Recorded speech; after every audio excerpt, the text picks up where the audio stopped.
Are we ready? Okay, welcome to the launch of Jeffrey Brown's new book of poetry, Threads.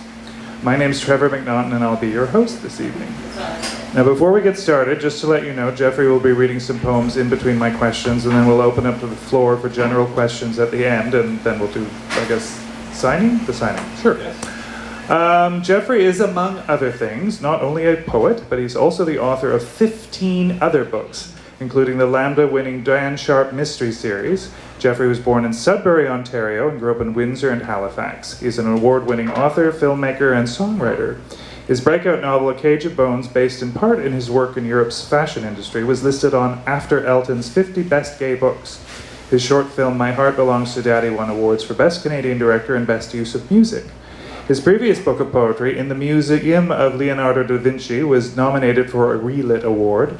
And in 2021, he took top juried prizes around the world for his music video, Don't You Think I Know. He was also in New Orleans earlier this year with Threads at the Saints and Sinners, which is the LGBTQ2S part of the Tennessee Williams Literary Festival.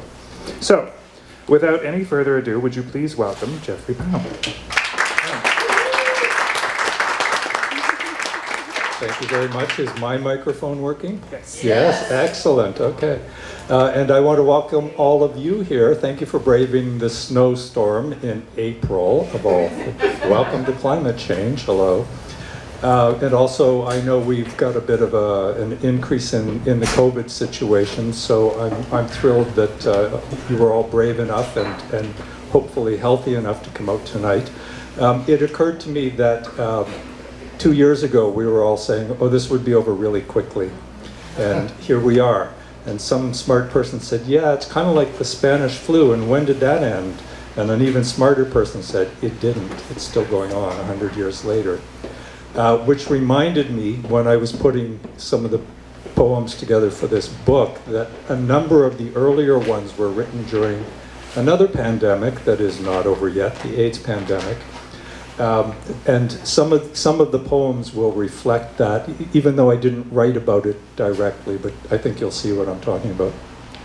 The first poem is called Lot's Wife. That's Lot from the Bible. Love is that thing we dare not touch, dare not extract from the past, exploding now behind us. Our footsteps echo with cries of the ones left behind. Let me go to them. Love is a body. It has a fragrance all its own. It is clear and hard, though I cannot touch it, cannot hide when you look at me, husband. We had no warning, no time to learn death before they came to our gates with their edicts from a God so mighty, ordering us to leave our homes in the name of salvation. What God can want such a thing, this destruction of relatives? My brothers, young Daniel, how can I leave them? What nature is this so hard that calls for our blood? The old women tell us to dream is more dangerous than to touch these angry days, as my hand reaches out to take hold firmly, my scarf fluttering in the wind. I must hold it down like a flag become too noticeable. This earth, this clay so shapely impels me forward as I move in my mind's eye backward to the city, hastening to worn walls to find warmth and learn the escaped. My pots and vessels of oil, the garlic wreaths hung to dry, will not be there when we return. Long after the wind traces our path through these canyons to the hills beyond, will love follow as I falter now at your heels, husband, father? Husband, catch me. My hands are warm and elusive, to each her own way down. I turn and tremble, move into stone.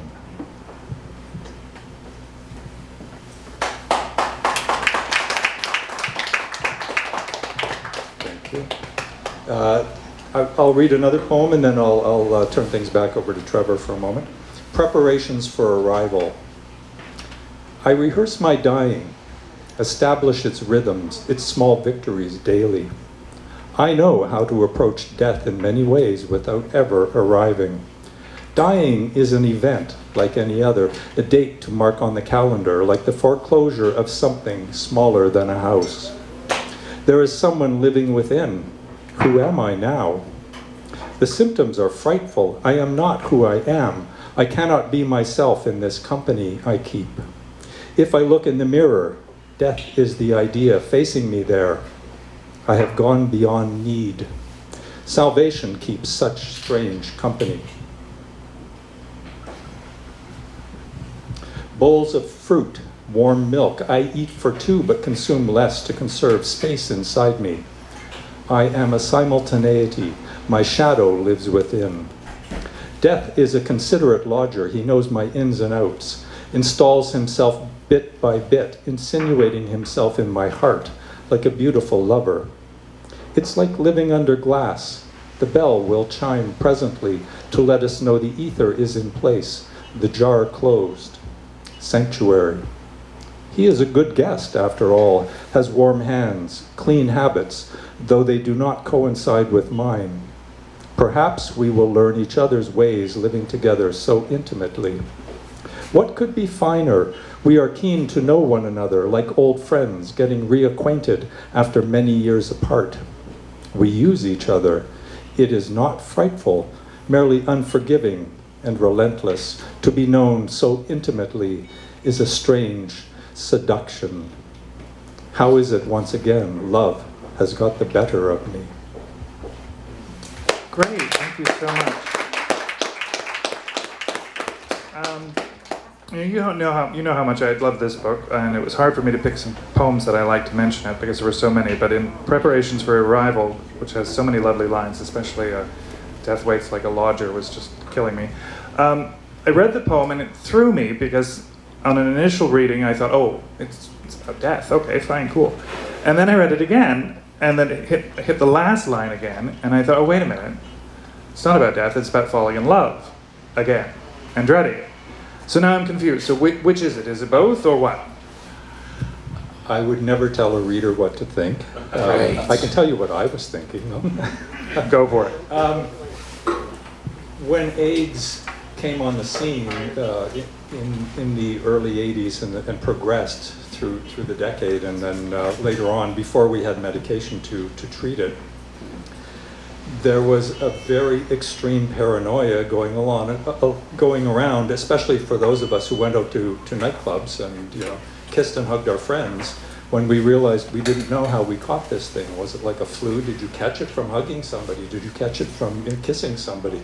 So there was the paranoia of falling in love with somebody, letting that person in your body, literally and metaphorically, and would that be the end because you loved somebody? So that was what was in my mind as I was writing it. So I was right. Good. What was the title originally going to be for this book? Because before it was called Threads, I understand it was actually something else. And why did you change it? It was originally going to be called The Last Eunuch, which is a poem I wrote maybe in the late 80s, I don't remember, about the last living Chinese eunuch from the Forbidden City.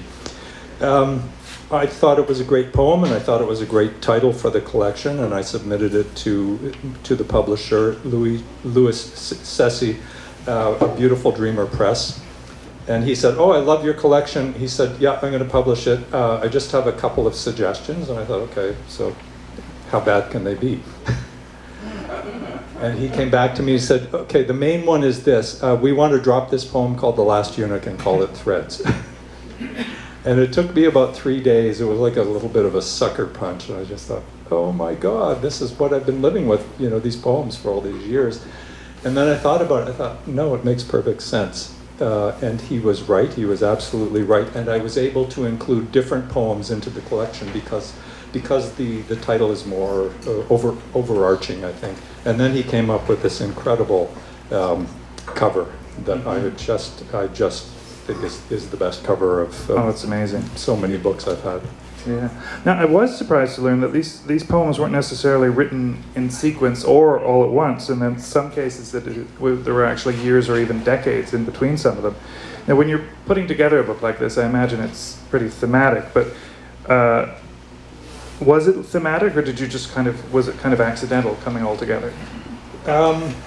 I have a lot of poems that I've taken out of the other collection, The Last Eunuch, that would still still fit in that if I ever choose to publish that under that title. But no, I don't sit down and think, okay, I'm going to write a book about, about falling in love or about illness or, going on a vacation. I just write what comes up and I see how they group themselves later, and very often they are interrelated, especially the poems that were written in the same time period. Oh, neat. So you kind of pulled stuff out of old files, but did you know where they were going to fit, or did you just take some and then write a bunch of new stuff for the new volume, or was it a collection of everything you had up to that point? Well, it was still the original collection, The Last Eunuch, and that's what I submitted to Lewis. Okay. And then he said, okay, so let's have this new title. I don't think these poems fit. What have you got else that we can fit in? And I was delighted to find the ones that did fit better under his new title. Oh, good. Okay, one of the sections is called the James Dean poems. Why James Dean? I mean, I know he's iconic, and so is so many others dead movie stars. But why him specifically? I mean, I was reading the poems, and I had a feeling that, unlike the rest, it was maybe, and correct me if I'm wrong, that he was so kind of spectacularly unfinished. I think that's precisely why, for me, he became an obsession. Is there anybody out here who's never had an obsession? Please put your hand up. I'd love to meet you. No. None. Never once. Ever. None. I first encountered James Dean, I think I was, 17. I saw two films, Rebel Without a Cause and East of Eden, and I knew he was dead, but I hadn't seen the films at that point, and it was a film festival. And when I saw the films, I staggered out of there thinking, oh my God, I can never meet this guy. And because his life ended so quickly, we could never get his summation of what his art and his life were about. So we were all left to imagine it. And I'm sure most of you have seen some or all of the performances. They're so powerful and they're so intimate. He just pulls you in, and you want to know who he is, like intimately under the skin. Right. It was all done before he was 24, because he died at 24. He died at 24. Yeah. Yes. So young. You've got some of those now, don't you? Yes, yeah, okay. I will Awesome. Read a couple of those. Yes, yeah.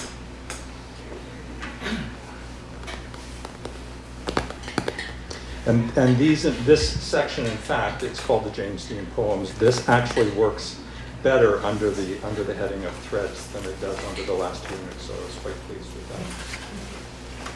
Here we go. So there are a couple. I'll read the last two. An elegy for James Dean. Your image fills the screen, big, larger than life, and luminous, distorted by my mind's eye. All the discontent of you, ragged, commanding, something more than a mere boy, street urchin with a fiery star at your heart. Sometimes in the evening I pull the dagger from my side, shore up the wound, and disguise the blood to go looking for you who bear my cross, though I never find you, or never recognize you if I do. I am a sad scout, a hustler of lost dreams, exhuming you as you flicker and fade before my eyes, trailing after you to Eden or Marfa. Like a child in a fairy tale, I follow the crumbs, clues to your existence. In my study at home, I keep a piece of bark from a long dead tree whose boughs you once climbed as a boy, a small rock from your Death Star, the site where you crashed, forever exploding into light. And then as I grew up a little bit, I thought, okay, it's time to shake this obsession. It's been trailing me around since I was a teenager. I still haven't done it, by the way. It did get pretty obsessive. I've been to his birthplace. I've been to his death place. I've been to where he lived in New York City. I contacted his former roommate at UCLA, who didn't shoot me. I was really glad of that. And he's now dead, so he's safe from me. But this is a more recent poem that, as I was trying to shake this obsession, it's called Death of a Legend. There he is, the legend, now grown rank and feeble, pointed out by girls in the Warner Brothers cafeteria line. Mr. Dean, will you sign my autograph book? Mr. Dean, will you give me a kiss? Sigh. His once luminous career crippled by a series of flops, a boxing picture, a screwball comedy, a western, that disastrous collusion with John Wayne. Well now, there then, he says, coy as ever. Once the new Brando, he's grown fat and bloated. Who'd ever have thought the rebel would cash in his chips? Don't you know rebels are supposed to die young? You've disgraced yourself. It's back to wardrobe with you. Shuffling and mumbling, stumbling over the horizon with the other dinosaurs, Crawford and Davis, Gable and Monroe, just waiting to make a mockery of their careers for one last grasp at the limelight. Fallen, unable to rise, he lifts his head like some great stag at bay, then lets it sink back onto the table, his crown too heavy to uphold.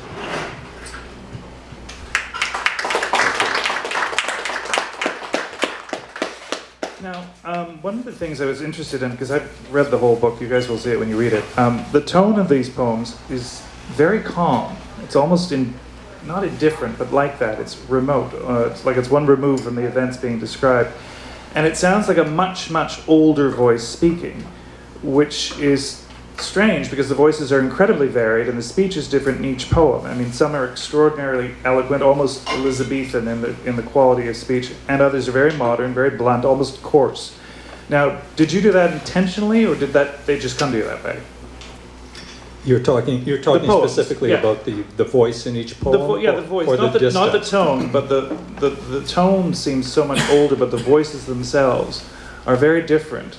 But it's almost like it's all these different voices spoken through one tone of voice. It's very interesting. Okay, not to get too mystical about it, but when the poems come to me, it's kind of like I go into a trance and I'm just pretty much taking dictation and then rearranging the lines later.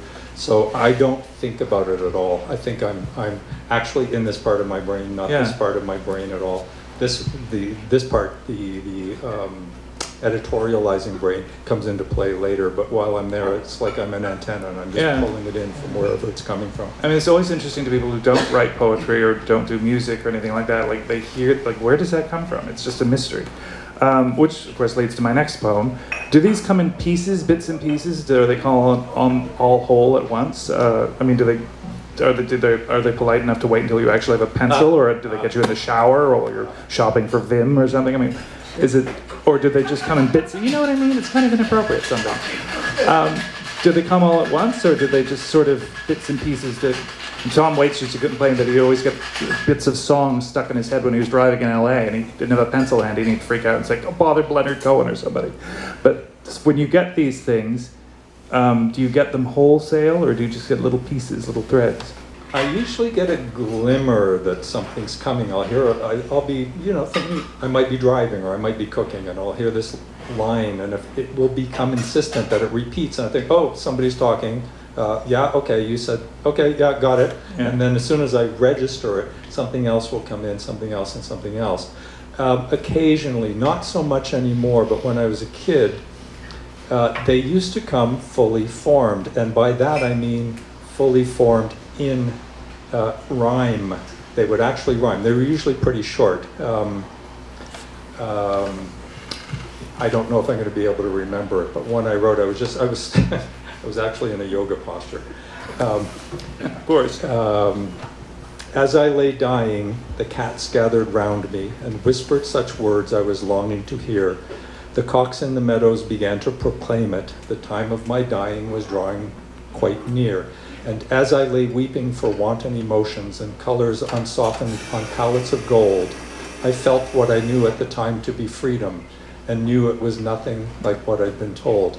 That came fully formed. In the middle of yoga? In the middle of yoga. Wow. I didn't change it. Nothing. Not a thing. You were standing on your head. So that's why I don't even know if I write these things. I think I just write them down. Well, you just ruined my next question, because that was, did you always write poetry, or did it come later on? So obviously it's as far back as yoga. Well, that was 14. My cousin Gail, who didn't show up tonight because she had to come from Guelph and didn't want to brave the snow, but she was going to be here. She was the one who taught me yoga when I was 14. So we blame Gail. But I started earlier. My first poem I wrote when I was 10. Oh, wow. So, yeah. Awesome. But Sylvia Plath wrote hers when she was 8 and got it published in the Boston Globe. Oh, she's such a show-off, Sylvia. All right, speaking of Sylvia, who are your 3 favorite poets right now? You can change your mind tomorrow. We won't tell. Okay.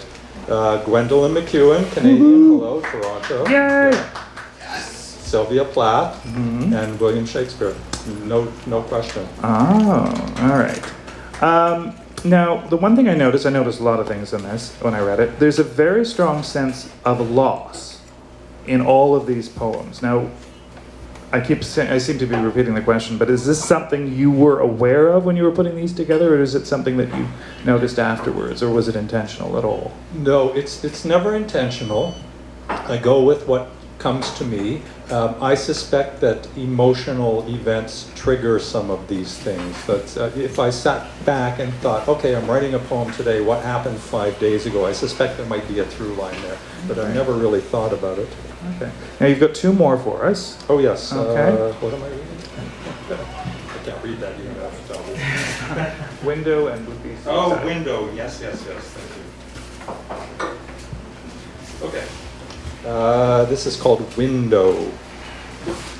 This window left open, cocked ajar just like this, right here, right now, bringing in the cool air.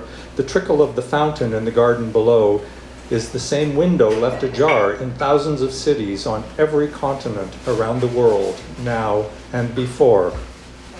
Why do I write poems like this? To leave a trace, a map for you who follow in my steps, to let you know I was here, right here, thinking these thoughts a million minutes, hours, days, years ago, to say that I was the same person you are now, or will be tomorrow. Outside, the leaves skew green, push their angles up to the sky as the day fades, just as they have done, now and before, always. Press your face against the stars and know I am here. And then I will read the next one. Thank you. This was a very hard poem to write. To a would-be LGBTQ teen suicide. You say you want to kill yourself. You say, I can do this because this is me, because I am. But then you will not be am, just was, not even I anymore. You say, no one understands me. No one knows my pain, and maybe that's true right now. How will you do it then? With pills, with rope, or with a bullet if you are American, or maybe with fire or hopelessness? And who will it affect? Your mother, your father, your sister, your brother, your neighbors, your friends? Who else will it kill in turn, like an insidious virus that infects everyone eventually? Your future lovers, your future friends, me. Believe me, I know, because I was the boy who walked down to the harbor at midnight, wanting to throw himself in and let the sea and sky swallow him whole, because I thought no one cared. Or maybe you are not a teenager, maybe you are an adult or a senior citizen, and you think no one could ever love you, so better to end it here, maybe. All I know is I was that same boy, a year later driving along an unlighted road who thought, just the flick of my wrist and this will all be over. Yes, I can do this if I want to. But no, wait. Something saved me that day, a knowledge of the unseen, a force from above, a kind word, a poem.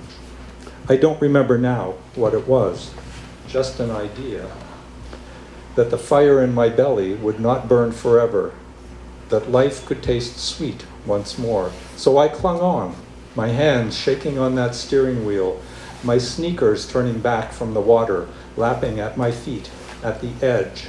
I clung on. And because I don't want to leave you down so far in the depths, I'm going to read another one just quickly after that, and then get back to Trevor.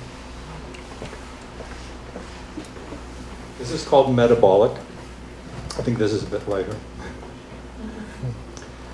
Sitting here on my turquoise mid-century sofa, more a love seat really, permanently separated from its other half, reading Elizabeth Bishop, the complete poems, in a failed attempt to drown out the noise of the construction next door, and with music playing, upping the ante, the frantic seesaw of sound, when suddenly the worker's buzzsaw cuts right through my wall in perfect harmony with the Josquin Mass I am playing. what does it mean then that the buzzsaw is in perfect harmony with the strands of Josquin and the words of Elizabeth Bishop, the destruction and construction coming together as one? Thank you.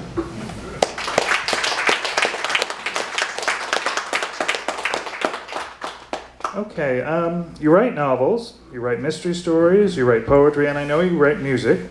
Now, is there any kind of writing that you haven't done that you want to try?